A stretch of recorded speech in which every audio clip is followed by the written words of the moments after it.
Welcome to the Awakening podcast and also the Sovereign Man podcast. What I've done is I've started a new podcast just to all the stuff that I discuss with UCC, common law, sovereignty. So every episode that I've done with Peter is going to be put into it. And so then people can just stick with that, because I know that sometimes I've got some people talking about the jab or something like that on my other episodes that people mightn't be into. Whereas this way we're keeping it to one thing. So you just go to roycollin.com and you'll find that show as well. So Peter, welcome back. And the good thing is as well, for those that are listening on either podcast, if you write a question, because you've even up to next year, January next year, we've got bookings every month, which is fantastic because we always have incredible conversations. So be sure to comment or ask us stuff, and I'll make sure that I bring it up on the thing. So yeah, as always, welcome, Peter. Oh, thank you very much for getting me back. I always enjoy a good chat. I got a monthly catch up, see what's going on or what's not going on. Depends on your point of view.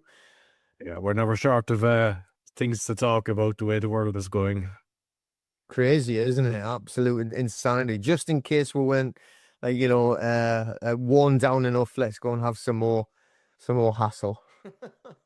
Yeah, and just because with my podcasts, I have like a dynamic ad. So Podbean put the dynamic ad. So I moved all my podcasts. I think I might have mentioned in a previous one that Spotify just kind of cheated. So I done the Awakening one the other day, but I recorded it, showing the numbers, and of course they just dropped. Like, it wasn't too bad. It was like 357 down to 68, but I had other ones when I moved them 297, and then they went to 6,000 on Spotify, and no numbers came across to Podbean, so I'm just starting from scratch. But it's like just weird that the way they do with it. But with the dynamic ads, I was basically earning, so they find the advertisers and just place them in the thing once I turn it on, and I can turn off certain things, like if you want to not have anything to do with gambling or different things, you can turn them off and just those that advertise. But some EU ruling, and I got a message there last week, sorry, your ads are no longer working, you're not allowed to do it no more because you're in the EU. The EU just made some ruling that can't happen. And I mean, obviously it's not just me. So now what it means is I have to go away and set up an American company just to kind of make this working, which I don't want to be doing. I don't want to have a separate company. I have an Estonian company. But it's amazing how they just decide, how can that be affecting anyone? Like, it's not. It's just, they just make stupid rules and they come along and just go along with it, which is, it's insane. Yeah. Again, people talk about the law and everything. Oh, well, it's just the law. You have to do that. There's no such thing. It's just like those loads of silly little rules that all these people sit down and make. I don't know, like to try and quantify why they've got a job, maybe. I should be doing something, sitting in here getting all hundreds of thousands of euros a year. I best go make up some new rules and piss Roy off, something like that.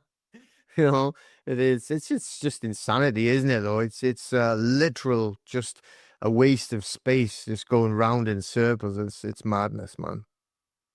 So I suppose let's start off with court cases, because there's always, you're probably your second home now at this stage. I know you're helping a lot of people.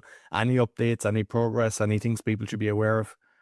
Oh, well, we've got loads of court cases going on all the time. I was just doing literally this morning paperwork for one that's gone into chancery. So they actually accepted the hearing in the King's Bench. That's what they call it now, KB. It all comes in with a reference number, KB. So we've got one in the King's Bench, and it's the usual type of argument. This is all to do with an alleged debt. We'll call it that. And when they put these cases forward for, like, they got to put them, like the debt collectors themselves go and file an N1 on you in England and Wales, right? Oh yeah, it's well across the UK, right? They'll file an M1 in court, which they pay, was it £25 for, right? £25 that they pay to get an N1 filed in court. If we do it right now, it's over £300. Well, if we want to argue back, right? But so they go and do these, and they all get sent down to Northampton. This is what people have got to really get their head around. It's not a court; it's just going to an office. And if you don't reply, right? And I know, like, everyone would say, well, it's not me, it's my straw man name, it's like legal fiction. But I mean, the straw man name is the one that's going to get the CCJ, and it's the one that's got the bank account, it's the one that's got the job, it's the one that's applying for a loan or a mortgage. Or if you've got to renew your mortgage, you've got a CCJ, you've got problems. So, it's like, if you want to ignore it and go down that route, fine. But I mean, it's going to cause you issues where you have to deal with it. So, this guy did actually reply, did the defense, but they wouldn't listen, which is just one of those things that when you're going into the lower courts, they use what's called CPR 27, the Court Procedure Rules, number 27, which allows judges discretion for one thing, so they can completely ignore, and they do completely ignore, case law and even statute. And they've got no ability to ignore statute, no matter where they are, but they do. But also there's no disclosure under the CPR 27 or small claims track. There's different tracks that they actually have, small claims track being the lower one, and they think it should be fine just to have a half-hour hearing, get rid of you, and then the next one, then the next one, then the next hearing. So they don't want any legal arguments in there where you sort of say, well, actually, no, that's not correct because of case law and the statute. They don't want to know that. Even though the law is the law, it's like, well, yeah, it is the law, but this is small claims track, so we're not talking about that. Not today. It's like ridiculous. So they don't have to prove anything. They don't actually have to show any documentation. So if you imagine walking into, knocking on someone's door, I'm going to come and knock on your door. I say, right, you owe me 10 grand. You say, well, why? Prove it. I come up with a baseball bat. Yeah, exactly. Well, there's your proof. I'm going to put your windows in. You don't pay me. But, and this is very similar because it's under small claims track, CPR 27, the rules, not the law, the rules. They don't have to give you any proof. It's just this. Well, no, we told him. Oh, well, he told you. The judge is going, well, no, you've got a notice saying you owe it, so you must owe it. Oh, okay. So that's what happened, and the guy got a CCJ. So instead of appealing, he did a case, filed a new case, but in the High Court, in the business and property section, which is where it should be for what's called a chosen action, which he's wanting injunctions against them and also declaratory relief. So they are only allowed to happen in the business and property court, the higher court, not in small claims track or CPR 27, not allowed. It's just, again, the rules, the big white book as it is, green book, that one. So, and it's been filed there, and they've actually now put in a defense. So I'm just telling people this. I've been working on it. I'm thinking I have to tell people this because it's so interesting. There's so many little arguments and nuances, So what the debt collectors now said, oh, this is an abusive process. This has already been decided, this case, but it hasn't, because he's filing or I've showed him the book. So look at this book. What does it say? And he's like, well, it says there that I'm allowed to argue that they have no standing and shouldn't have done that in the first place. So we're not arguing about their argument, right? I know this might be a bit complicated, but right, they've put it in saying you owe a debt. And the judge went, yes, you must do. Well, there's no proof. Yeah, but you probably do anyway. So I'm giving them the CCJ. It's only allowed to argue about was there or was there not a debt. That is their legal argument. Now, he's put forward the legal argument that they had no legal standing. So what they're trying to do is and I know this, it literally is the words you use. If you use the wrong words, you've lost altogether. So they've now applied for what's called a strikeout, saying it's an abusive process because he's just trying to relitigate something we've already decided. And, if it was true, then that would be correct. But he's not. He's the wording, right, that he's put down, like I showed him in the green book. They've got no legal standing to sue in their own name because they haven't proven that they are the holder of the chosen action, or they are the the proprietor, the owner, we'll call it, of the chosen action. A chosen action is a legal term, and it means that basically they own the debt.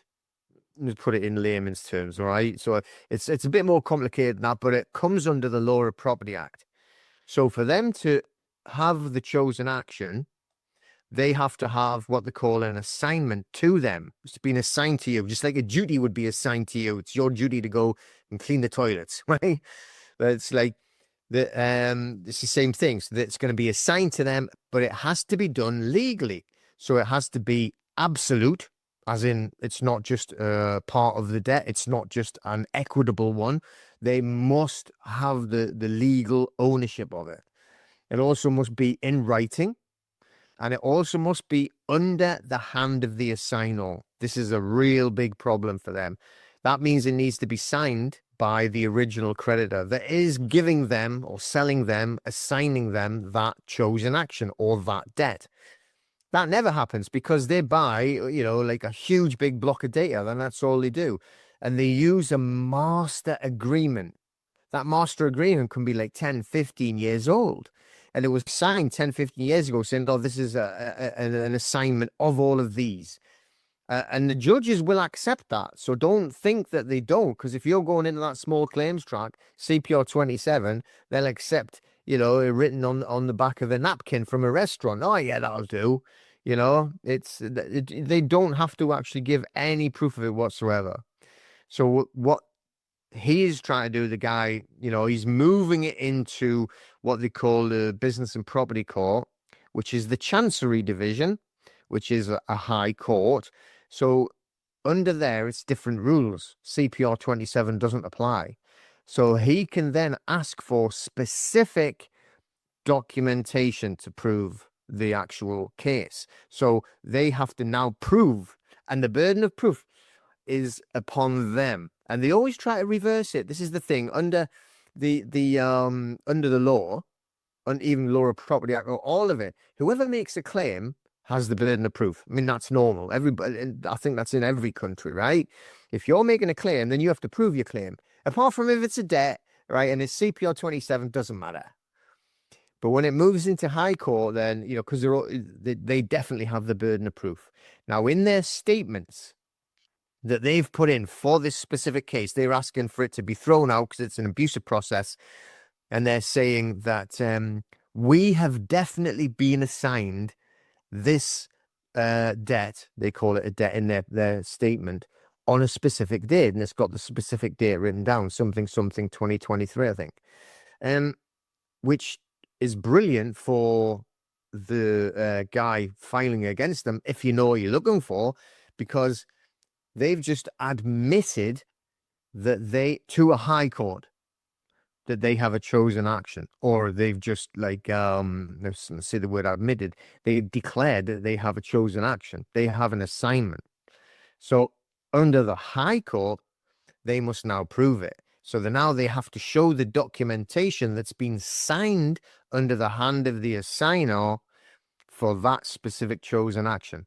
So in reality, hopefully I haven't just confused too many people, that they've kind of shot themselves in the foot in this case. So that's made it sort of I'm quite excited to see what will happen, and hopefully that the judge will just sit there as an equitable judge in a chancery court and go, hang on a second, this is the law. You have to be proving that you've got this assignment under the hand of a signer, and you've just said you've got it. So show us it. That is what is going to be happening. And I think it's in a week or two, actually. So, it's this has been going on for nearly 2 years now. This debt case, this specific one for the guy, the member that we've got. And so he's learning a lot as he's going through it, and we're showing him the rules, the books, the big green books, and how the rules work, and what you're allowed to do and what you're not allowed to do, and what you can say and can't say. So yeah, I mean, this is quite a big case. I was in the court myself on Monday, all day down in Leeds. I travelled down there for another member, talking about some mortgage stuff, and now we've got to go back. Where is he going back to? Stoke. Same case, just going different places. So it's quite busy with the court stuff. But that one that I'm dealing with like today with the member and showing him the rules, we don't give legal advice. We just say, look, there's the rule book. Look what it says. And then they read it and they go, oh, do you know what? We can actually do something as well. There you are. Now start reading the rules. Then you apply those rules to your case. And even on this is what people don't get. On Monday, the judge, right? I was sitting in the court as a spectator, right? I was in the public gallery. Although it's not much bigger than this room here, but it's still the class it as a public gallery. It's the seat behind the solicitors. And as soon as the judge he goes, okay, then, and he opens up his book and he flips through the book and then reads the rules.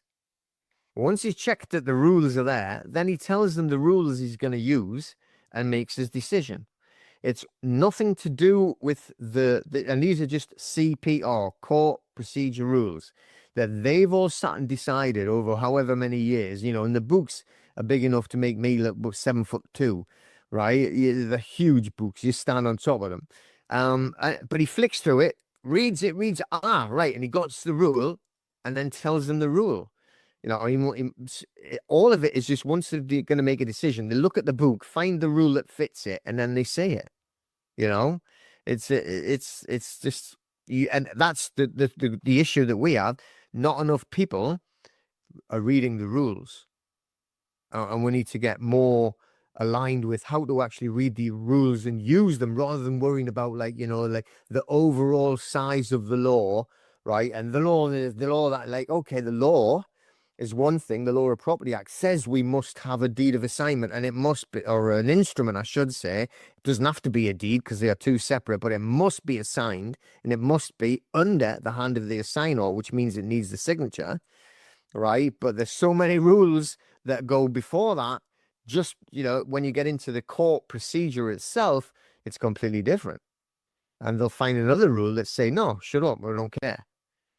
So you've got to literally, yeah, all right, you can know the actual law part, right? If you want to call it law, statute then, but then get into the procedural rules that the courts use in them huge big books and start studying them, because that's going to win or lose your cases for you, so complicated. No, definitely. And when they made a claim on a certain date, because the way that there's such trickery. So what I had one big case years ago in Poland, and they had a so-called document, and I said, that's a colored scan.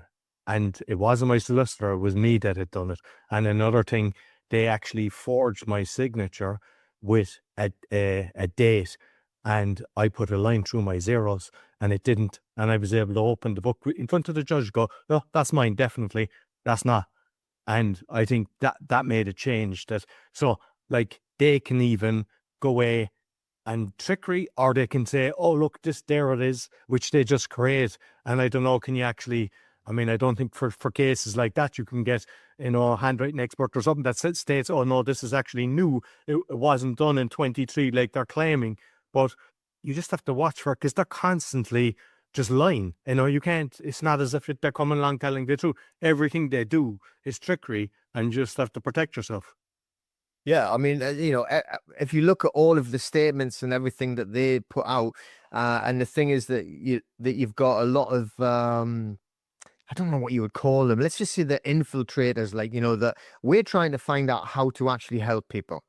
So we're saying, look, if you've got problems with this, debts and whatever it is, for instance, because this is the case I'm talking about, we're going to try and help you, as in provide you with the education. So here's the rule books, here's what we do, and here's, and then you get the solicitors from the other side that they use massive obfuscation, muddy the waters, put out certain words and sentences, and what I don't know if it's people who just want to cause trouble, or maybe it's just even the work for the debt collectors and and the solicitors, and so they go into all these forums and they spread these different rumors and things like that, and state, oh no, it doesn't matter, even if you have got proof that they've got no deed of assignment or no instrument of assignment, and that it doesn't matter.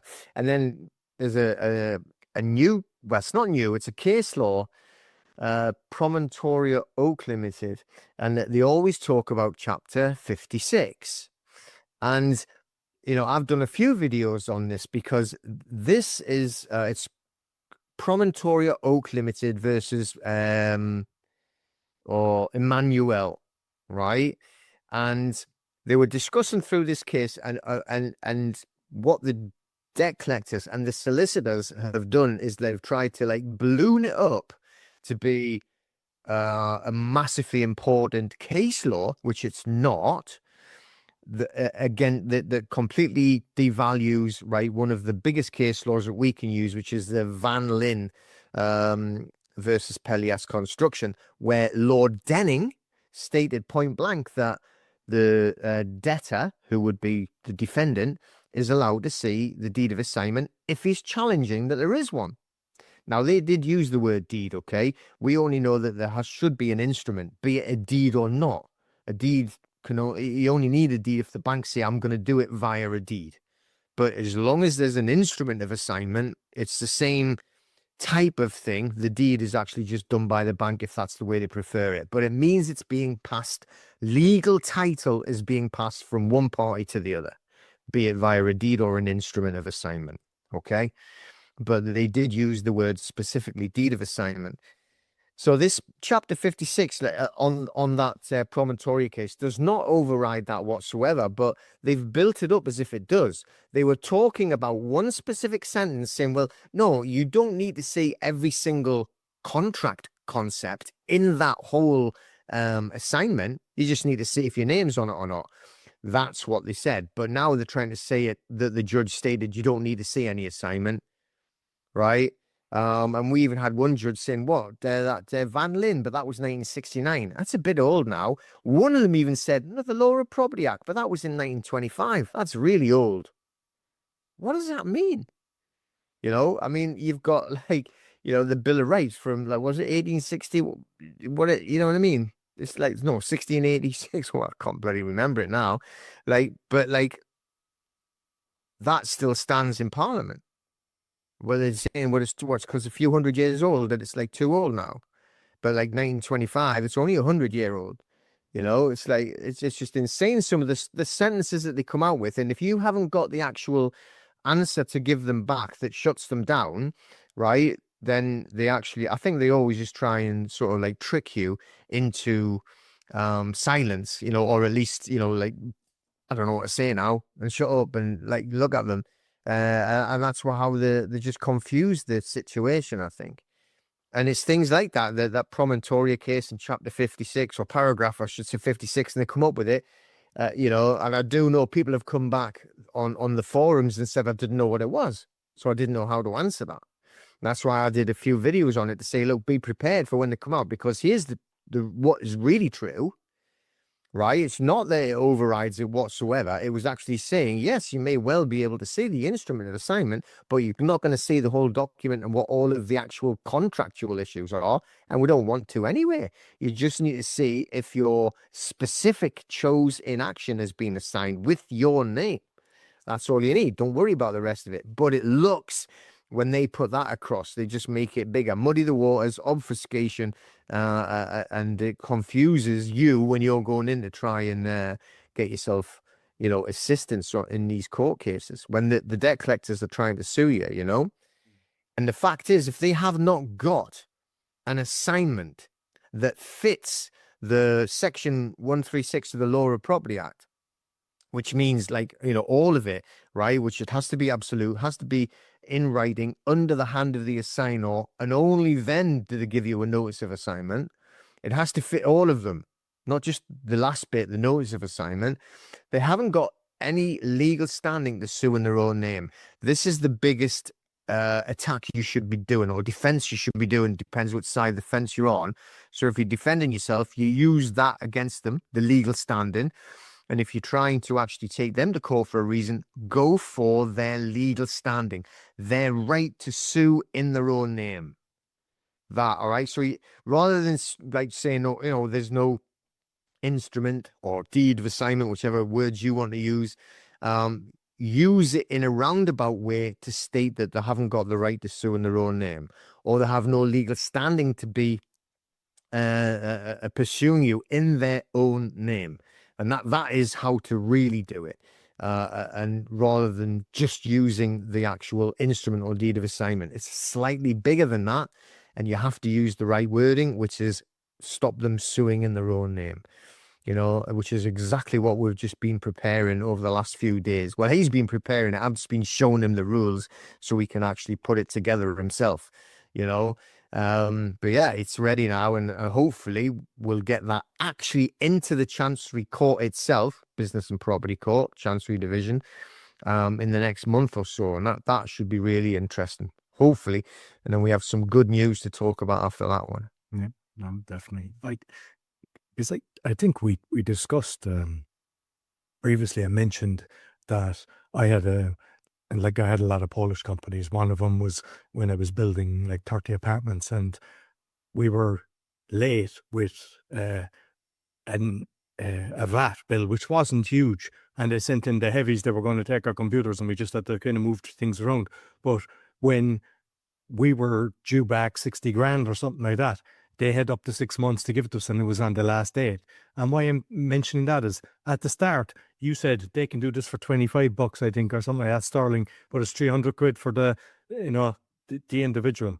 Has anybody actually taken a case to go, hey, because everything is like that. Everything is like they do what they want and they have full control. Same with the post, like they use the franking, so they can send 1 million letters. But when you're sending registered post, especially when you're being battered left, right, and centre, you're watching every penny.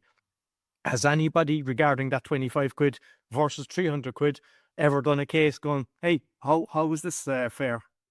Not that I know of, but I mean, again, what would be the argument? Because the way that I've read it is that they are a direct debit. That's how they pay theirs. They've got a direct debit, or it just goes out whenever. I mean, they file literally thousands and thousands every day, so they have a discount because they're a big customer. That's basically it, that's the actual argument. So they are doing like thousands and thousands every single day. I was reading a report. I'm not sure if he's dead now. I'm trying to trace him. I can't find him anyway. This guy was doing great work for parking tickets, but council parking tickets. But it led on to doing the private parking tickets. So they were kind of joined in this one part, and he actually got wiped off millions in debt from people through this council parking tickets. So he's proven it was a scam, in other words. And the thing is, he was saying there was something like tickets, not court cases, tickets, like it was 1.5 million a month tickets that were getting issued, so just think of I mean, in reality, how much money is going in to these councils. Just and yes, we've got holes that sometimes you wonder, are you driving inside the potholes, or are you on the road, because they're so bad. Yeah, well, you need a 4x4 just to go on a motorway now, don't you? Like, it's like going off-roading, isn't it? I was like going down, like say, down the court in Leeds. It was like ridiculous, especially as you got closer to the city centre in Leeds. A couple of times I nearly disappeared completely down a hole. It's madness, And if it's raining, it's like Titanic, I suppose. You'd be just kind of this or that. Yeah. What I'm seeing actually is people, and it's really kind of, it's saying a few to the councils, they're planting plants. They're filling it with earth and putting flowers in it. But what it's doing is it's telling other motorists, hey, there's a massive hole there, and people are able to go around it. But yeah, and when they see that, then they come up and they kind of resolve it. But it's orchestrated. This, you would see it in America. This is in Poland. Like some of the roads that I drive on there, like I feel like I'm having an epileptic fit. I'm just shaking the whole time, and you're going, how the fuck is this normal? Like, and yet, as you say, the amount of money that they're taking for everything, the property tax, all the fines, the whole lot, and they're like, oh, we don't have money for that. So what are they doing with it? Yeah. Well, someone's getting it. Someone's got a lovely big mansion somewhere on a beach. But it's everything. It's just like we know the whole system is just set up about like how to like strip the population. And you're only there as cattle. They see us as cattle. We're there, just to actually like feed their system.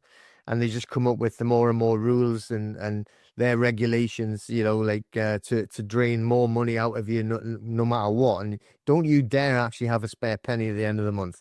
We're not having that. That's not what we're here for. It's just crazy. I mean, look at all of it. It's just like, I mean, Les, I'm not in London or anywhere near it, and not even in cities, so I don't like have that issue or problem. But I do get a lot of letters and emails and that, and it's a horrendous thing for people. It's that they're getting all of these charges and everything. It's supposedly for to make the air cleaner. So really, to make the air cleaner, then you have to pay more money, right? So what is it that they do with that money that you pay to make the air cleaner? But it's not. It's just, you know what I mean? It's crazy. So well, we need to make the world greener. How do you make the world greener? Well, tax you more. So we'll make sure is that we're going to go to carbon zero to make everything so ridiculously expensive to live, right? So it's just that we actually got told if someone went to do their weekly shopping and it had increased by about 70% just this week. Why was that?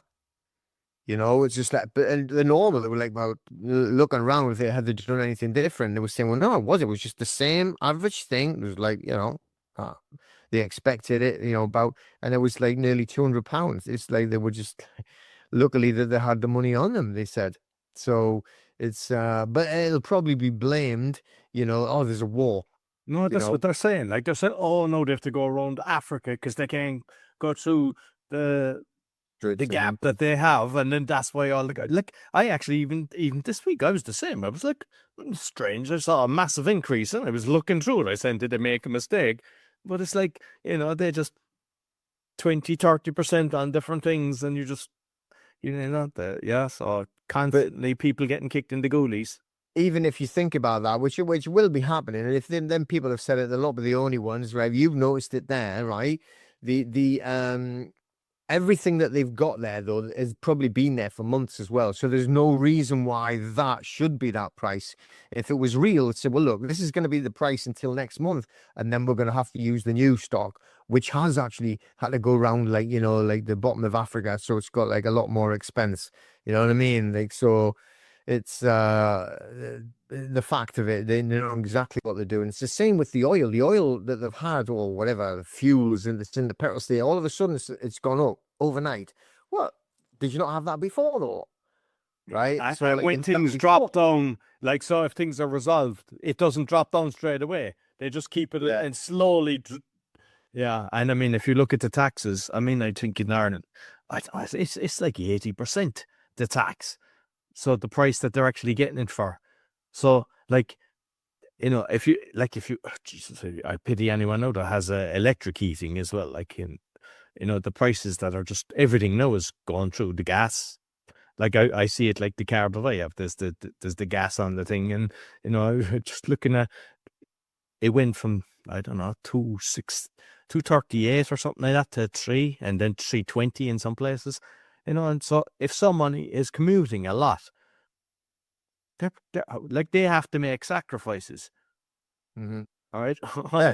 I'm eating once a day now, so that people are going to be doing that. And all they're doing is just laughing. They have all the oil, as you say, and it's just every excuse. First of all, it was Iraq. Oh, so we're getting the oil from Iraq. Then it was Russia. Oh, we're getting the oil from Venezuela. Everywhere that there's a problem, it's always everywhere goes up. So it's like we only get the oil from where exactly the turmoil is.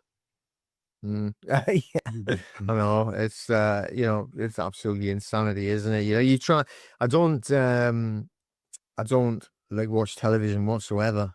But you can't help but people send you sort of there's a news report and suddenly there's like, oh my God, I try to block it all out and everything like that. But accidentally you're just going to hear some things, aren't you? You know what I mean? But it's like the whole thing is I'm not saying that people aren't getting killed left, right, and center. They bloody are, and that's what they always do because they like doing it, don't they? It's like, but it's just about a pantomime to like completely ridicule mankind and to get rid of as many of us as they can all at one go, and then slowly everybody else. It's just absolute. If you like allow yourself to live in that environment, like mentally, I mean, to stay within it without like cutting and releasing and moving your mind away from it, it's like you just can't do it. You would end up, in the asylum, wouldn't you? Absolutely. Or cemetery. So there's a lot of people, and over the years that I've kind of, natural law, as I say, like my own show, I mention them all because, everyone thinks, oh, it's UCC, it's government. But what I've noticed is everyone gets overwhelmed. They try to go all in and then they do something wrong and they get frustrated or they just don't know what to do. And because I commented on one of your videos, I think it was last week, I love what you're doing. You're actually simplifying all the stuff because you're actually showing, uh, it's like a cartoon as such in pictures as you're explaining it, but it's not that it's like 3 hours. I don't know what it was, like 10 minutes or 50, but it's brilliant for understanding it because you simplify it that people go, oh, I get it. And so you might just kind of talk about, I'm not sure if you remember the one that I was talking about, it was this CJs, the CCJs, and there was different things that I've seen in a few videos, but obviously you're probably seeing the interaction and going to develop that further. But you might explain the few that you've done and your kind of reasoning behind it. I think the ones that you're talking about is like the removal of the CCJs or the county court judgments. Yeah, and I've done it like in a cartoon version, if you like, but like with the voiceover, like talking it through, is just going through the images, and the images just like make people kind of like a cartoon image to see, an empty court, for instance, and saying the CCJ that you get has never been to a court. There's no hearing. So it's just like showing a little bit of an easy way to try and explain it visually with the cartoon images, not Dennis the Menace cartoon types, but this like simplified cartoon image with a voiceover, and it's not like I know we talk for about an hour and a half, but like, it is on various different subjects and everything like that. But when you're talking about like say one specific subject like removal or getting a CCJ, and this is all to do with that private parking as well. That specific video, or there's probably 2 or 3 videos, but they're all about 10, 15 minutes. So they're not long. So you can literally sit and watch and think, right, okay, yeah, I've got that. Or it's like that, and that makes a bit of sense. That does, and all of it is around the theme. What we do in the private group, we actually have a process that people can use. Now, this is the thing, right? People talk about like, well, that's not me. That's my legal name. That's my straw name. But that's the one that you have to use in commerce. There is two of you, no matter what anybody says. The straw man is not a theory, it's a thing. And legal fiction that you have on your bank account, that you have on your driving license, that you have on your passport, that is your legal fiction. It may not be you, the living, it doesn't bleed or anything, but you have to use it as a tool. And that is the thing that they attack in commerce. It is in commerce. So you're going to get a CCJ. It's going to harm your commercial standing, right? It might not harm you as the living being. You can go and stand in the forest and like hug a tree. I've got all of that, which I do. But when it comes to a lot of people have got a mortgage. A lot of people even renting property. If you get a CCJ, you're going to have problems with it.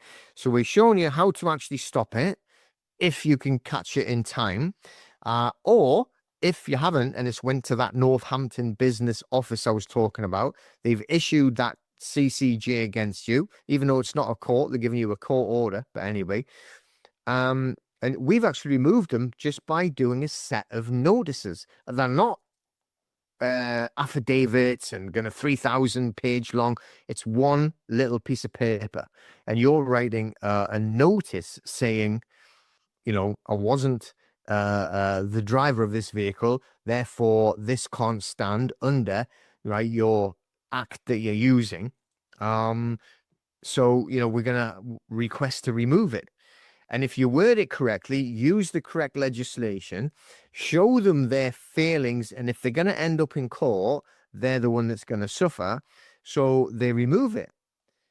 Now, there is another way of doing it, and it's filing a court process paper called an N244. Now, if you can do that, and then and it has to remove the CCJ if it fits this criteria, but you have to pay £313 to file the N244, which like not everyone's got, and it's not about like, see, people are saying, well, why would I pay 313 to remove the CCJ when the actual court order itself was whatever it would be at the time? I don't know, it was like 200 and odd pounds, so it was less than 313. It's not about the money. Unfortunately, if they're in a position where they need to get like, a new rental or a new mortgage, remortgage, if they've got a CCJ, it isn't happening. You're not going to get your mortgage.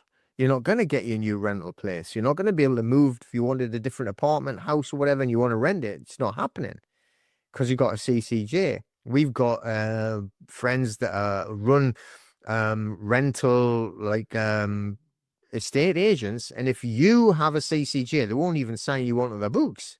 So they've got a logging system that will, once they put in your details, it comes up that you've got the CCJ, yeah? Mm-hmm. And Yeah.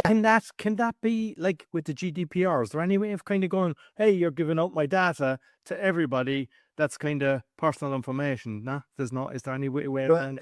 The thing is, though, you're fighting on what they call like legitimate interest. They're not always going to argue, but we have legitimate interest to use your data because, what happens in this specific case we're talking about, they're going to say that you did a contravention. They love that word, contravention of the parking rules. So you need to pay whatever, £100. And then you haven't replied, so they've increased it to 170. You haven't replied, so they've sent it to the business centre, which they call the court. And the next thing, it's like, 290 odd quid, right? With all the charges and everything else they put onto it. But the saying is because you contravened it, then you didn't respond, which unfortunately is the vast majority. And there's like thousands upon thousands of them. So you get all these CCJs that no one ever, a lot of people don't even know they've got it until they go and have a look at the credit file, or they apply for a credit card, or they want to buy a car, right, on finance, or they want to remortgage or whatever it is, or renew the mortgage, and that's when they find out. And a lot of cases, I'm not saying it's done on purpose, but a lot of these notices that get sent out for the CCJs never seem to find the people who they're meant for.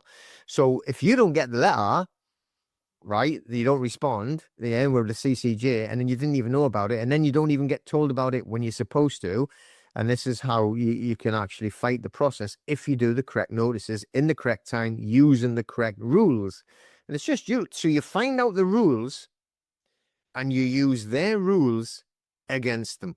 The ones they're using to give you the CCJ, you can use in reverse to actually have it removed.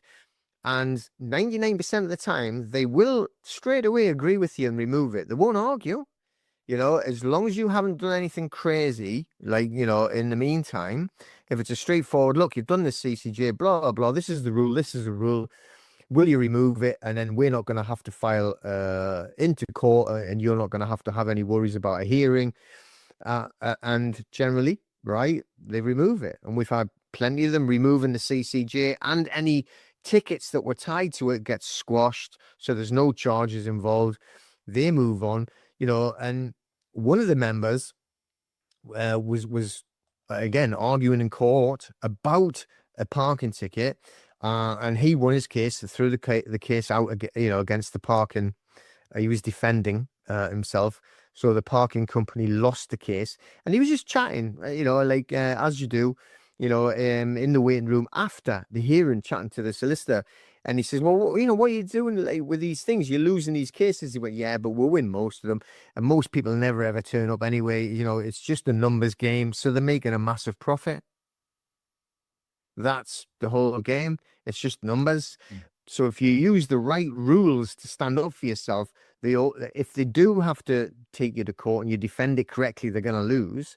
Or if you're filing it to remove the CCJ, if you've had one put in by default, as that's what it was called, a default CCJ. I think that was the video you're talking about.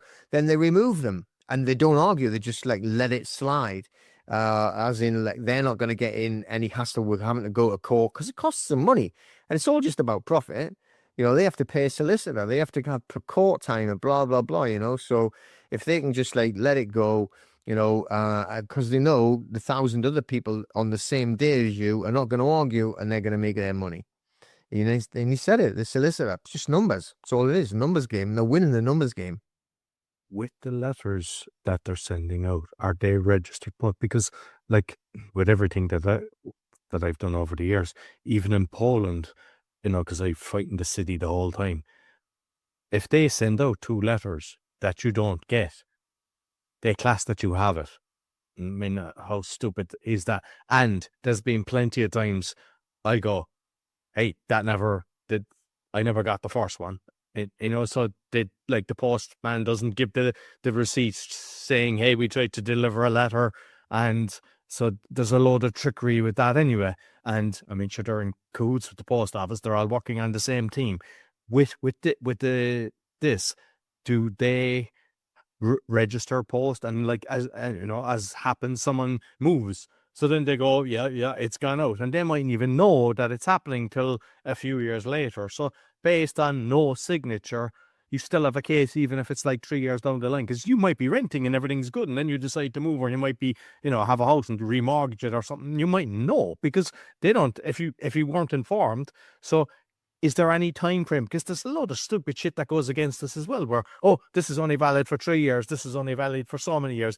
Is there any limit on that if you were never aware of it?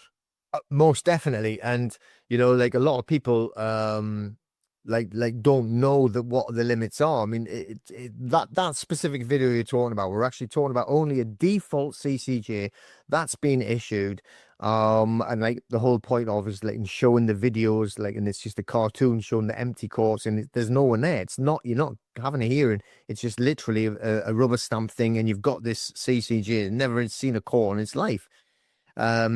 But they have to do that within a 14-day period of you doing the breach of their contract, is what it is. It's just an invoice.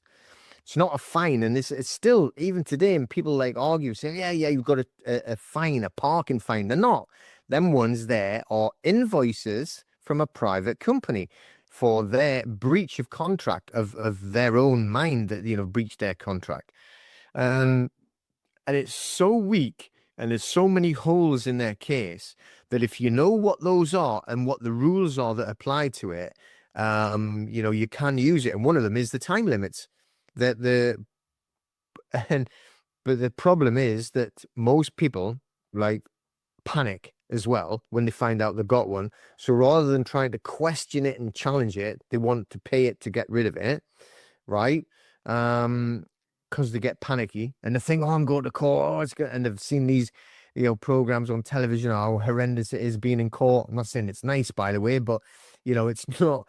You're not a criminal. You're not getting dragged in and going to get put in handcuffs or anything, like, you know. But they have these images and they have this panic, and everybody walking around in, like, you know, black dresses with funny wigs on, and it's this is the image that's portrayed, and it makes it extremely stressful. So they don't want to go.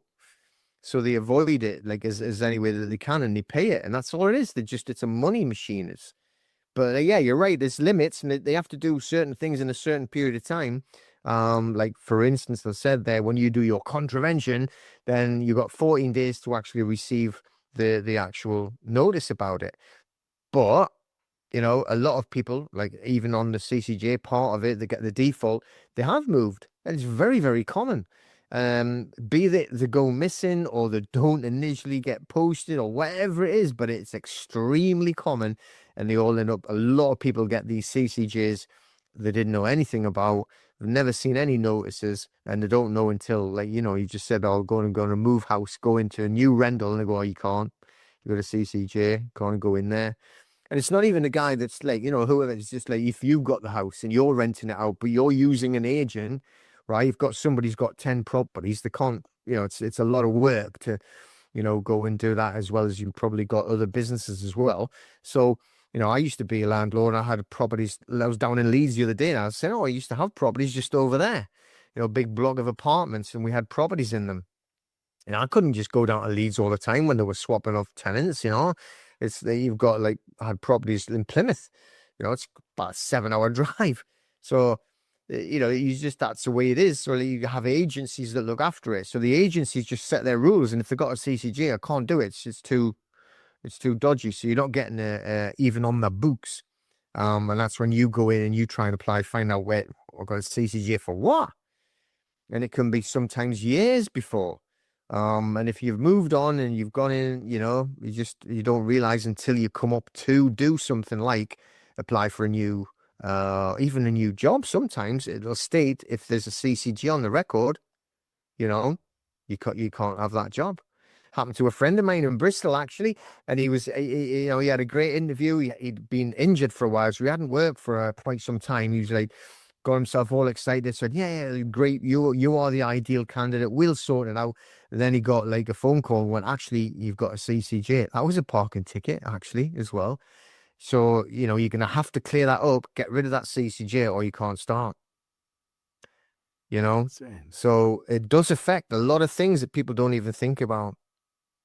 So, like you were talking about your properties, and you know, we've discussed like our own kind of journeys, and like I was in the High Court in Ireland with 3 properties, like a load of stuff in Poland, but this stuff in Ireland, it was in the High Court, and this is over 10 years, about 10 years ago, and I was like checking recently. It's like they never made a claim for it. You know, it's there because everything was fraudulent, like every single thing they'd done.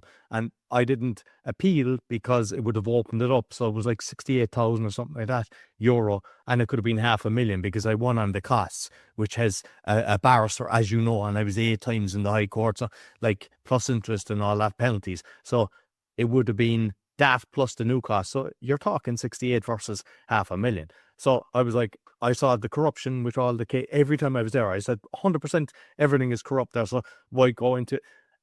And I was checking recently. I said, like, what's the time frame for this? Because you know, it's I just want to kind of not it's something over your shoulder, like just you know, because you have to kind of defend yourself every day. And what I said is up to 12 years, but after 6 years, they have to actually go back to court. So they've gone past that stage. So now they'll have to go back to court. And when I started investigating, I started delving and looking for information. They were with the Bank of Ireland. Bank of Ireland were fraudulent with tracker mortgages. They overcharged the mortgages. So my 3 properties were on ECB plus the tracker. And I got no information. When they were taken to court, they were supposed to write to everybody, advise them of this. When my properties were sold, and I got no information where they were auctioned, what they were sold for. Like when I actually went back after a few years, it was like, it looks like they went to BlackRock or something like that, that they kind of, one was sold, but the other 2 were kind of put into, you know, that's the way they did everything. And when I started researching, it was like, yeah, you were seriously, fraud was serious, and the banks, like, not liable. But the thing is, I can then go, all right, I was definitely screwed. I was probably in cash positive when they were saying, hey, you're in the cash negative. Because, for example, one that I was in for the 8 times, there was a mortgage of 220. So just for those that mightn't have known, the property at one stage was valued at 400,000 euro. And then it went down to 125,000 euro when everything kind of fell apart. Like, how can that be possible? So, Yeah. but I kind of was able to kind of hold on to it for so long. And I had an offer of 200, and I said to them full and final settlement, and they refused it. And then they sold it for less and came after me for the excess. But the reality is that was only 20 grand. They were probably overcharging me interest on that. But the problem is, and the reason I'm saying this is not just because of me, because there's millions of people went through the same shite all over the world. If I go back, I'm going back into the lion's den of lying bastards that cheat.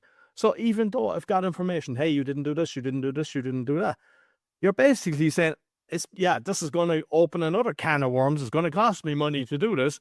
And it's not as if you've got a system that you can trust, which it's a sad case of affairs, because the reality is they should owe me a fortune what they've done. They've probably done the same to yourself and people that you know. But yeah, 100%. You know, and just like when you're talking about that, though, just like the image coming into my mind, right? When you're talking like that, is the scales of justice. So you see like the woman standing there, she's holding the scales, and it's like the balance of justice. You think, yeah, I know, but it's not real though, is it? Because unless you've got a bottomless pit of money to actually try and ask for that justice, you're not going to get it. Because there, I mean, I've been in exactly the same position. I lost everything. And I just went, have it then. I can't be bothered. I'm not. Take it. Couldn't give a shit. I've had enough. And it's like, just lost all the properties, like all over the country as well as my own home. It's take it. I've gone. I've finished. But like, if you wanted to go and fight that, just like the couple of cases that I've just been and Monday, and this solicitor for the other side, he was being very friendly, and this to the guy, and he said to him, do you not think you want to be considering something about these fees, because the actual legal fees are going up all the time, and they're going to be even more than the interest on the mortgage now.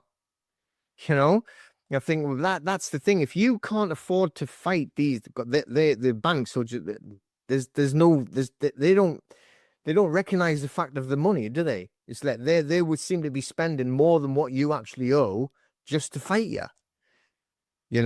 So, but to them, it's just like they're just printing just fake money anyway, so it doesn't really make any difference. But we can't afford to go into the court. Like I said, it's like the parking charges, they're paying £25 per time, right, for you, and it ends up it's nearly 300 quid that you get the CCJ for, right? Even if it was like £100, parking fee for 2 minutes over. But we're having to pay, if we want to actually fight them, 313 or whatever it was, but like close to that anyway, 300 quid, say, or that ballpark figure. So, and that is only to file the claim, by the way. That, when you go in to these places, I was talking before about the CPR 27, when you're talking about the court rules. When you're going in the small claims track, it's supposed to be two of you go in, you argue, he wins, you lose, right? You pay your costs, and you leave, right? If you end up having to owe them money, you owe them money, but there's no costs involved. That's what CPR 27 says. In reality now, and I know a few people around the country, that what they're saying is, yeah, now you owe costs as well. And sometimes it's, no, you can't do that under CPR 27. So, oh yeah, but these are contractual costs. That's a made up term. There's no such thing. So they're trying to change their actual own rules, right, to put costs on. So you're literally going in to try and stand up for yourself. And then because you haven't won the case through some little rule, not because of the law, some little rule in a green book, then it's saying, oh, but plus we're going to put the costs on you of the other guy was like £7,500 costs on top of the debt, that he couldn't afford anyway, which is why he was arguing it. So now it's like 20 odd grand, which he couldn't afford the half of it. It's just like the insanity of it there, One thing that, sorry to interject, there's one thing you mentioned there, because sometimes the barrister or solicitor is kind of talking to you, especially if you're representing yourself, as if they're your friend, and they're going, because what I experienced, and you have to be very careful of these slimy bastards, right? The guy was going, I don't know why they're doing this for you, right? It's for 68 grand. They shouldn't have done that. And, trying to be nicey. But then, because I was 8 times there, what happened is, at one case, he just says to the judge, yeah, I've got another case there in another room. And you might just allows it. So I'm from, 9 o'clock and waiting till 3 o'clock or something till he's finished and comes back. But if I don't turn up, he's not here, ruled in favour of the banks plus interest plus penalties. The same guy told me, it's not in this room at all, it's up in another place. And I just, in other way, your intuition, I was like, I don't, and I went up to the kind of head place, the kind of information, and he was lying so that I wouldn't turn up. So, because you mentioned that they'll pretend that do not ever trust the opposition's solicitor, barrister, whatever they are. They are vermin, pieces of shit. They should be in the sewer. And I'm positive it hasn't just happened to me. That must happen a lot. Oh, yeah, 100%. I mean, the thing is, on the whole process thing, talk about the rules and everything, and, they'll use their rules, like the CPR and everything. And I can't remember now. It was like 3-4 years ago, but we're in court again. This was like against the council, and on the morning of the case, right? You're supposed to file. It's called serving. You have to serve your evidence upon the court and the opposing party. So you serve, and if you haven't served your evidence, then they can literally kick the case out. They're just what not. So if we were doing it and we've paid our 300 and odd quid or whatever it is to take a case to court, we're taking the council to court or a debt collector to court, wherever it is, and we don't file or don't serve our evidence upon them, they'll straight away kick it out and say it wasn't served properly. It's actually just happened. That's literally just happened. What, you didn't serve it? Why didn't you serve it? Well, I didn't realize I had to serve it on them. I thought it was just the court. No, dismissed. Strike out the case. Right? Now, same thing. We're sitting in the court, literally, right? 5 minutes before we're about to go in, their barrister comes up, or not the barrister, the solicitor of the barrister, right? So they had a barrister and a solicitor, came up, and it's like huge pile in documents like this one. Oh, we forgot to send this to you, so we'll just give it to you now. Right? That's them. The just exact before. same thing. I had that as well. I have to, when I was replying to affidavit, I had a big folder. So I had to make 3 copies, one for me, one for them, and one for them. But when they do it, I had to then go to the court. They give me the documents that I can't take away and take pictures or get somebody to make a copy. It's like, how is this fair? You're dealing with the bank that has unlimited budget versus you trying to survive. Yeah, exactly. And it's like, it's just like, boom, it's like landed like that. And it's like, well, you're supposed to defend this. Well, how? You've just given me it. What am I going to do now? But if it was, like I say, if it was the opposite way around, they would say, no, you didn't serve it. Get out. They just did it. They just did it this week to where one of them, it was like, you forgot to serve it, or you not forgot. They didn't say that. You went, why haven't you served it? And he was like, I didn't think I had to do that. I've done it to the court. Nope, you should have done it to both to strike it off. And that's it. You've lost your £313 plus they're still going to hassle you like for whatever it is anyway that you were arguing about, and just like that. But and it's only, and they say, oh well, they've forgotten to file or they've forgotten to serve. So what we'll do is we'll adjourn it for a fortnight. We'll let them get their stuff together, and then they'll serve it on you, and then we'll do it again. Right? So hang on. If it was, it's like we get kicked out immediately. Or if we don't turn up, like you've just said there, boom, straight away, that's it. Default judgment, you didn't turn up, right? Just like the other week, there was like one of the members was in there and they didn't turn up. Whichever debt collector, they just didn't turn up. And they went, no one's turned up yet. I'll tell you what, he said, the judge, I'm going to go for lunch. I'll come back after that. We'll see if they're in. That's what he said. So that was it. He went away for lunch, and it was like, oh, really? Okay. Comes back again. He goes, they're still not here. I tell you what we'll do. He actually called them, right? No, can't find anyone for the solicitors. We're going to have to adjourn it then. We'll 2 weeks time, right? Same thing though. Imagine that the judge going, oh, well, I tell you what, you didn't turn up, but I'm going for my lunch. Don't worry about it. We'll come back after lunch, and and if you've managed to get into the courtroom, we'll crack on with it then. And then you don't turn up and say, well, we'll give you a couple of weeks to get your stuff together. You'd have been struck off straight away. But you didn't turn up, your own fault. If they don't do it, well, we'll have to help them. And right. Yeah, okay. Scales of justice, like sitting. I've seen that in Ireland and Poland that, they don't even turn up. You're going, I have a case here and there's nobody here turning up. And it's like, so we'll reschedule it. And you're going, if I don't turn up, rule in favor of them.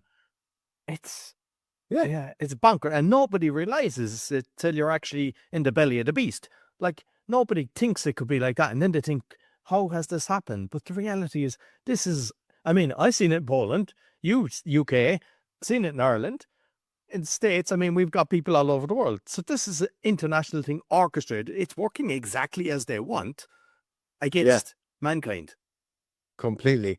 So that, like, just again, a little image just came in my head there. That woman standing with the scales of justice. She actually must be like, on the globe that they say we live on a globe. She's on one side of it, like hanging over like that. So the scales are tipping down to the side, into the favor of the actual courts and the debt collectors and the councils and all the corporations. So that's what's happening. She's on the, or maybe she's down in Australia and it's all hanging down underneath it. It's like, she's definitely not on our side and balanced with it. Proper scales of justice. She's spinning around on this globe, Like, I know the scales are flying everywhere except in our direction. That's what happening. So, like, because I see no, the school group you've got a different pricing, so I presume it's like people come in and then they get different tiers or something like that. Because, for example, all of the stuff that you do, because maybe for those that haven't kind of listened to previous episodes or stuff, with the things that you've done, you're giving all forms that people can use. Like, the information is incredible, but you might just kind of, because I've seen different pricing kind of thing now, so you might explain what way it's done now for those that might be interested in coming into it. The school program itself, right? It's school.com. I think it's one of the best sort of like platforms I've come across. And it's improving all the time. You know, we were just talking about this before we came on. And on the originally what it was like you could set up a group, and you could either have like you could set up like a little hobby group, right? You could say, I like to go talk about football. So you could all go and gather and have a free group, and then everybody that was interested in Newcastle United like could go on and all like have chat and banter and blah blah blah. That's what it was for. Or you could go on an education one, like similar to what we have, and they say, well, okay, it's a group, but you got to go on and it's actually pay for the membership, right? Fine. And then the guy who runs the action, there's two guys who run it, and obviously they are long-term businessmen, internet marketers, and so they keep changing things, and it does improve. So I was actually going to go and start a brand new group. Thought, well, how do I do that then? Because I want to have this app. So I created the parking app. I'm like, okay, but I mean, how do I do it? So I'm going to have to, all my members have got it already. But what if there's people there who only wanted the parking app and didn't want to know about how to, become sovereign, as you just said it there, or you didn't want to know anything about like, the debt side or the council tax or the private trust or the equity side. What if you don't want all that? What if you're only interested in parking? So I was like, I'm going to have to start a new group then. So I was just about to start that new group, and then I go on a weekly meeting with school.com. I do it every week and listen to them, and oh, that's good. And they announced, oh, we're going to do tiers. Like, right, what does that mean? So now you can have tiered membership. I thought, oh, well, that's handy. So instead of having a brand new group, right, that's just for, say, the parking app, I can have the lower tier for the parking app. Then the middle tier can be like, the next step up, plus this, plus that, plus the next one. Then the top tier can be everything, the trusts, the equity, the debt side, the whole lot, everything, like going into the PMA side, the literally go, and I know the debt negotiation, which is amazing, helping people be able to, if they don't want to go to court and fight the debt, then they can, and so that's what the levels were for. So now I've just structured it as designed by school.com so that it goes in if you want this level, and you can go in. The good thing is you go on the link and you say, well, oh, this one gives you this, or I can go and that gives you that bit. So you can literally read it and say, oh, well, no, this one's enough for me. Or it's like, well, I want that middle one. Or, well, I'll tell you what, I'm going for it. So it gives you the choice. So it's really well structured and well designed by them, and I'm just taking advantage of them creating it and improving it. And that's why now, even in the school group, you go on to it, you can use their native video, so you can create videos within school. You can have this like this meeting, we could have it in the school group itself, so you're using all their videos and it saves it inside. You can record it and then have it structured inside of your actual classrooms. They call them, instead of courses, they're called classrooms because the school, even though it's called SKLL, should have went more to school to learn how to spell. But it's set up, it's just getting them better all the time. But that's why the structure's like that now. Instead of me like having to go and create a new group every time I wanted a new concept of it, I've just spread the classrooms out, or the courses out, whatever you want to call it, and then just say, well, look, if you want that bit, pay for that one, go in there. If you want that bit, and then the high bit, it's your choice then. And you can go in, read all about it, see which one picks for yourself, and then make your own choice from there. It's good. I think it's really clever. I'm the same. I listen to the school news, and I mean, I got into it because of yourself, because you told me before. So I've got two groups now. I've got like the Brain Gym one, which is a free group, but I've got the Podfather one. And like what I love as well is because, for example, before people, like I I use software for courses and stuff like that, and then I have to buy plugins, and then there's massive costs. Like, sometimes they're very expensive, and then it doesn't really work. Whereas the affiliate system is brilliant because it pays out directly. You don't have an accounting, like, it's very good for accounting because it simplifies everything. And what I love now, because if you have any Facebook group or anything else, it's like, even say Telegram. Unfortunately, I'm on all these different things. Signal for one guy, Telegram for a few others, WhatsApp. WhatsApp isn't too bad, but Telegram, constantly people writing to me. I don't know how they're allowed to do that, but it's like, it's just full of spammers. But a school, what they have is they've got, it marks it spammer, and you just kind of block so they're making sure, because you don't, like, you have to pay to create a course, so it's either $9 or $99. But when you're coming in, you don't have to pay. So sometimes there's free groups, and then of course, where there's something free, you get all these people coming in and just writing directly and everything. But they're marking it so it's spam. So then straight away they're just kicking them out and just marking them as spam, so they can't do directly. That's worth gold, because the amount of time that you waste with idiots that are just trying, and they can ruin your group. So that was why I never had mine free, because I was thinking of having mine free with just maybe a few videos, and then have the course, like the tiers and everything. But I said, if I do that straight away, you get every promoter. Like, I get 200 plus messages a week from the podcasting. They'll come in and they'll ruin the community. So, but at least they're watching it, and they're kicking them to the curb. Oh, I mean, that is incredible. I think that is like amazing. I've tried it before with free, and it ruins it, because you just get people that have got no idea of what you're talking about. Even they don't care. They're just literally they're not attacking, but they're just blogging it, and loads of spam coming in, and messaging you, and it's bots that are messaging. So the guy sets up a bot, sends out 1,000 messages a day. He doesn't even know what he sent out. It's just the bot doing it for him. And you're the unfortunate one that receives 100 emails every day, and what, or messages like that on the different groups and Telegram and Facebook and all of that. I've even seen them advertising the bots. You can get in this, and this costs you such and such, and so it sends out all your messages, and you don't have to do anything. But unfortunately, on the other side, but when you're receiving them all, it's just not worth having.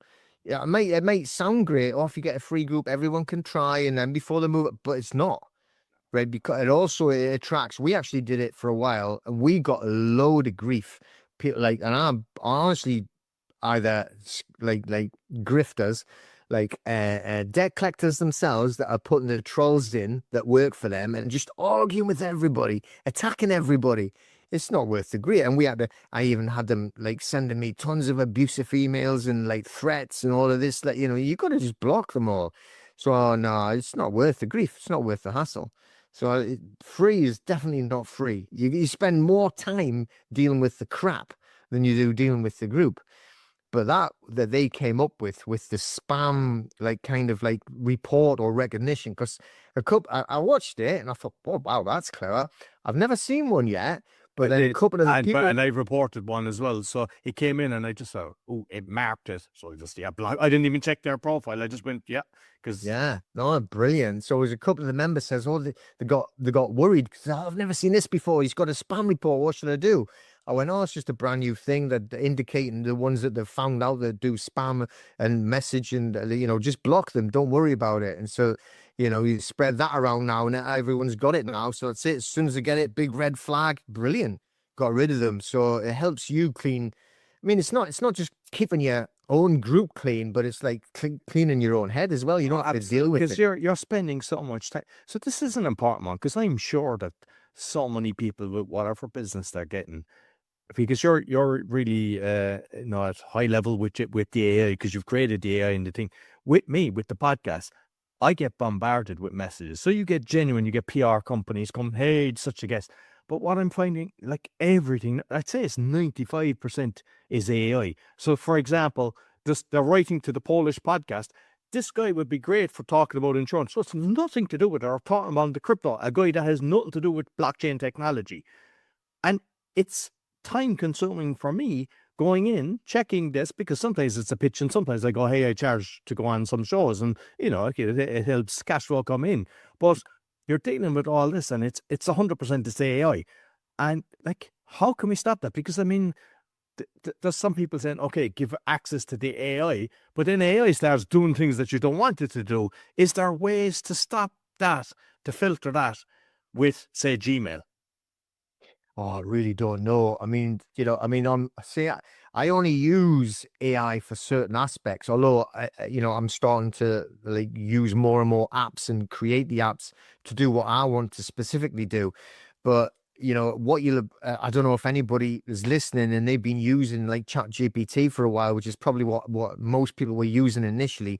You got to be extremely careful with that, and it has changed quite drastically over the last month or so.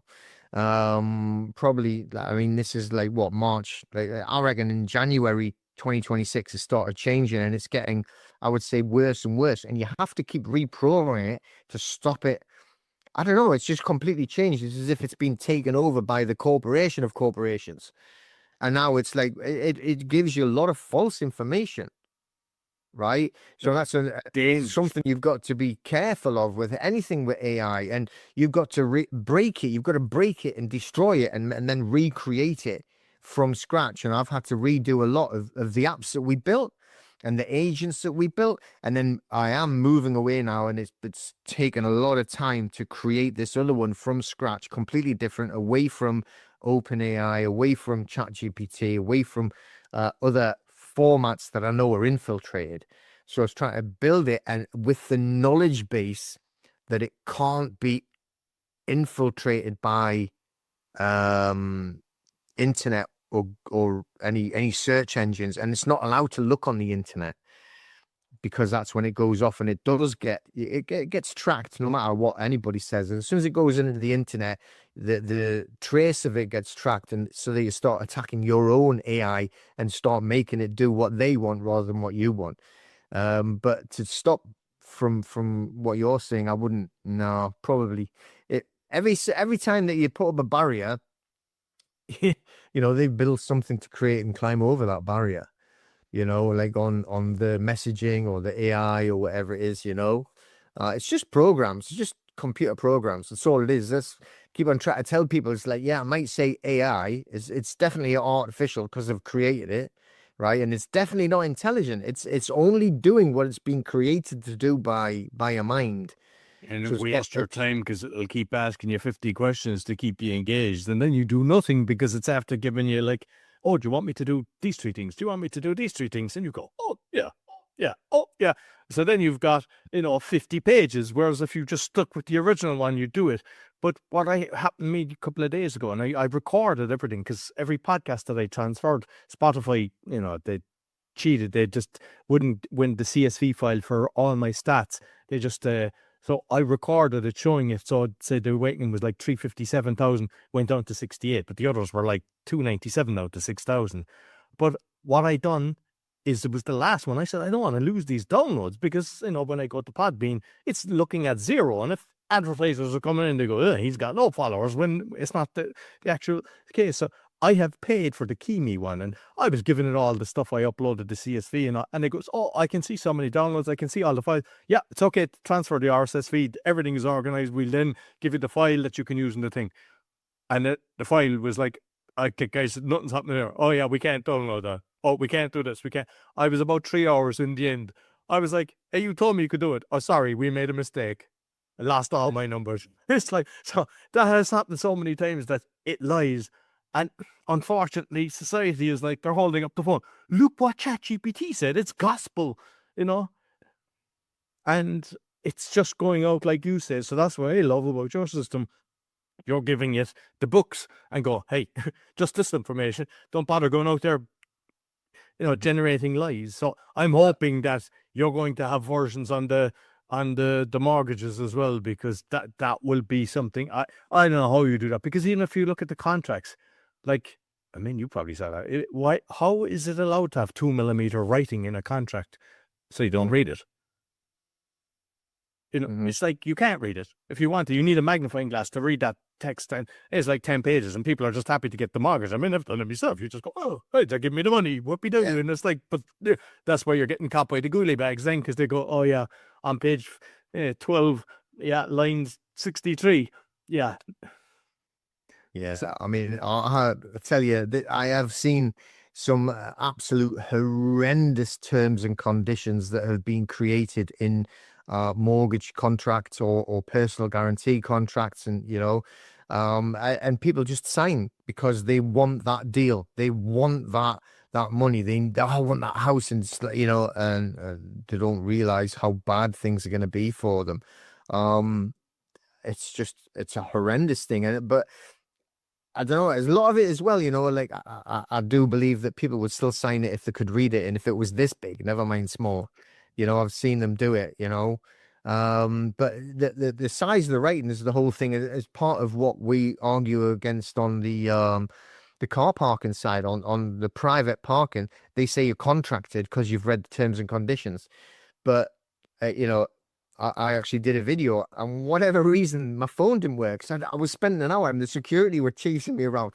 And I was filming it saying, look at this sign. And the sign says, past this point, you are now agreed terms and conditions. You're in a contract. It said it on the sign. So I was filming the sign, and it says, if you want to see the terms and conditions, you have to go inside and read a sign. Well, so you're contracted, but now you've got to see the terms and conditions. Well, that's called new terms and conditions if they've already said you're contracted.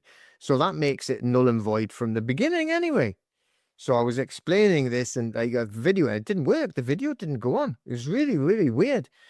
But, I was probably getting like beams attacking me to stop my video from working, and the security were all spying on me trying to come in, But like on the terms and conditions inside where you park, if you did get out, you would have to literally be up to the sign and read the tiny print. But on the Road Traffic Act itself, right? So if you're driving, it says there you must have contracted because you drove past the sign. If you read it while you're driving, you've breached the Road Traffic Act already, and that's an offence, right? So you cannot commit an offence to engage in a contract. To use an offence, right, to be part of a contract, nulls and voids the contract anyway. So that's the argument we put together. And it's like, and then if they say, no, but you can stop and then read.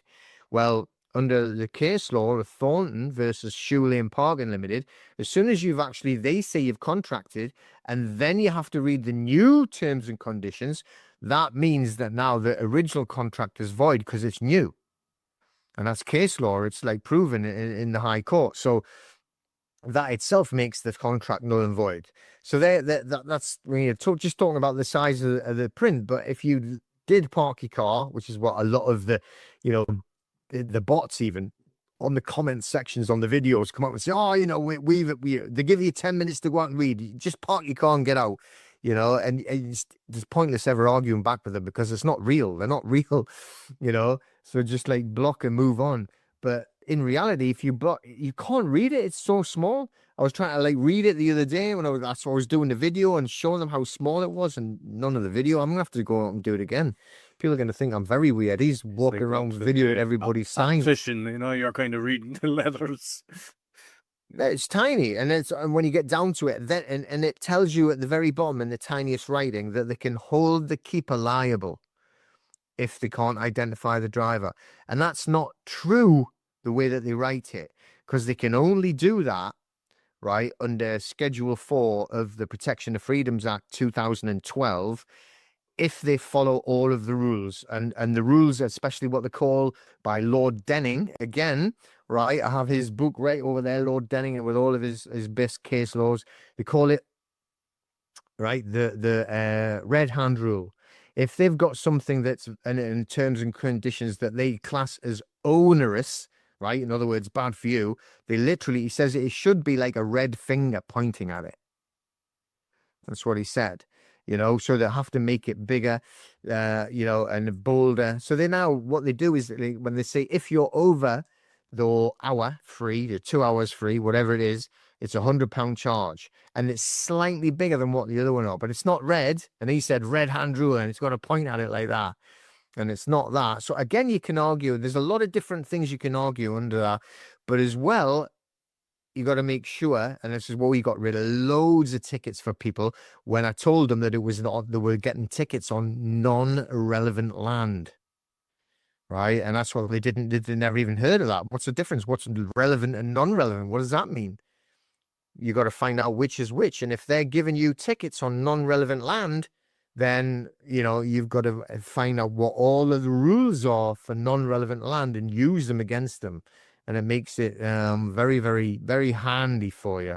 Because I was in Scotland just before Christmas, and I was going through, again, filming on the signs. The signs are the same. And all of Scotland is non-relevant land. None of Schedule 4 of that Freedom of Protections Act works in Scotland. None of it. So you can easily get rid of any parking tickets, private parking tickets in Scotland, if you know the actual notices to use or the rules to use. So, but they still send them out all the time.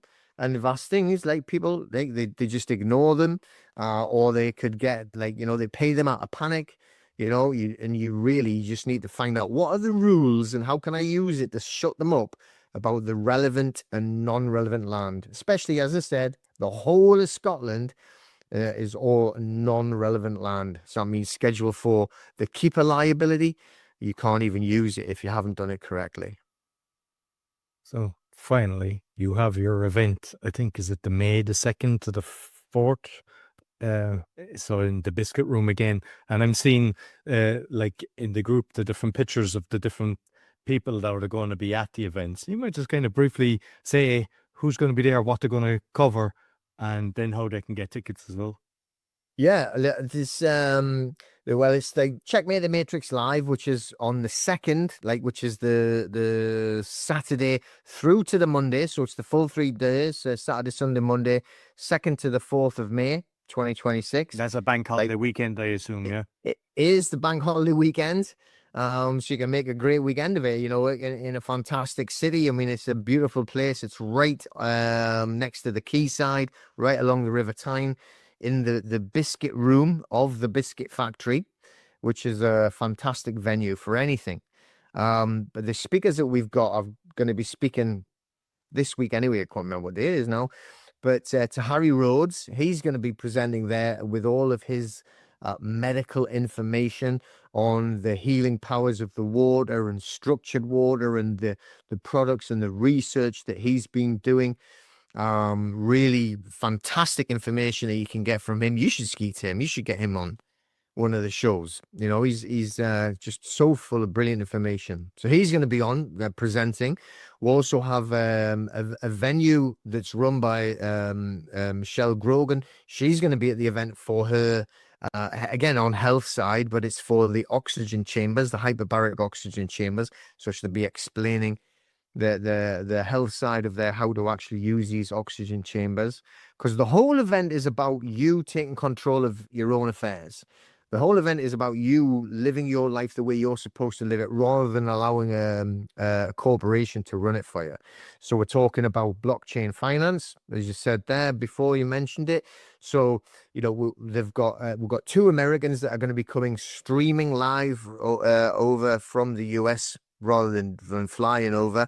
So they're going to be like going over on the actual blockchain technology, on how you actually can use the crypto strategies to actually create an income as well. We'll also have blockchain technology for private banking. So it's actually is using normal currency, not cryptocurrency, but it is a bank account, how you can use it for a business bank account. And the whole idea of why you would do that is that you are still the custodian of your own finances inside. It's on the blockchain. What that means is, if there was an argument between you and a creditor, or you and HMRC, or anything, you know, they can't put an attachment or an arrestment of earnings or anything like that empty your account, which they've done to me on a lot of occasions. Yeah, exactly. They can't freeze the bank account if they're arguing, because it's on the blockchain and you are the custodian of the finances. you know. But also we're going to have James Marling. He's going to be as presenter, and he's talking about land, getting land, obtaining land, maintaining land, all about growing your own food, which is what I've been doing a lot of, is, you know, working in the gardens, and, you know, it's all about how showing people how to actually do it, rather than, you know, just saying, well, you should go and do this. We're actually doing it and filming it and videoing it, and then showing people, you know, the how to actually progress with that type of projects, you know. And obviously looking at all the other stuff, the GDPR stuff. We're going to have a guy with the Willoughby Genius app. He's going to show it's against GDPR, and I'm going to be going over the GDPR. We've got another GDPR specialist, Dan, coming in, who actually showed everybody how to use the GDPR for the supermarkets and the shopping centers. Got videos of them going through and getting compensation just for the CCTV. Doesn't have to be facial recognition, right? How to actually hold them to account for any image that they're taking of you. All again proven on the videos that we actually show. It's covering financial, privacy. It's like how to go on the internet, like private internet, and like that's Jono from Privatech. So there's like de-Google devices like phones and laptops and PCs where they can't trace you, they can't spy on you. You know, so it's all about privacy online, privacy on your own devices. Everything to do with digital ID, how to protect yourself from digital ID, how to protect yourself from facial recognition, how to make your standing in using GDPR, as well as equity and the human rights. You know, so all of that is just like a huge, big pile of information that classed over 3 days, but also as well presenting on how you can create your own, let's call it a sovereign enterprise. So what I mean by a sovereign enterprise is where you can actually create your own, well, let's just say it's a business, all right, if you want to call it that, but an enterprise where you're going to have your own income, we'll call it, for want of a better word. So like, you know, donations, if you want to call it that, or whatever it is, your term will make you comfortable, where you're not having to rely on a job or a boss that can sack you, you know, just for whatever reason. Some of our people that we know that were like doing a business, it was doing great, it was like on raw dog food. Next thing you know, everyone's struggling in retail, and they've had to go and let all the staff go. Not their fault, right? But like, unfortunately for the people that were there, they were relying on a job, which I call a job, JOB, just over broke, you know, and you're always just like one paycheck away from like a disaster if that dries up. So we're showing people how to do multiple streams of this income so that they can actually be more reliant on them, which to me is like how you can actually be sovereign. If you want to be in charge of yourself, that's being sovereign.